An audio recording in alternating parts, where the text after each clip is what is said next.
Pastor can stay anywhere. நீ பிளாட்ஃபார்ம்லேயும் படுக்கிற pastor நான். ஏன்னா நீ பிளாட்ஃபார்ம் விசுவாசி இருக்கிறாங்கன்னு சொல்கிறேன். நான் தான் வெக்கமே இல்லாமல். இதில் என்ன இருக்குது வெக்கப்படுறதுக்கு?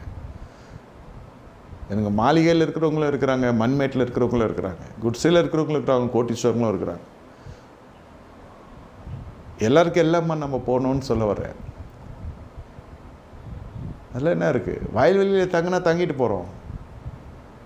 கவர்மெண்ட் டாய்லெட் தான் இருக்குது, அங்கே தான் போகணும் டாய்லெட்னா சரி போகலாம் வா என்ன ஜோடியாவை போக முடியும். சரி நான் போயிட்டு வரேன், நீ இரு. ஐயோ உங்கள் வீட்டில் அது இருக்குதா, இது இருக்குதா, அது இருக்குதா, இது இருக்குதான்னா இதெல்லாம் எவ்வளோ ஒருத்தவங்களை மன உடையிற மாதிரி பேசுகிற விஷயம். இது அடுத்த சந்ததிக்கெல்லாம் சொல்லி தான் நீங்கள் ஊழியத்தை கொண்டு வரணும். பையனை பாஸ்டர் ஆகிறது இது பண்ணுறதெல்லாம் தசமாக வாங்கி வாயில் போட்டுக்கிறதுக்கு இல்லை. பையன் நிலச்சிருக்க மாட்டான் ஊழியத்தில்.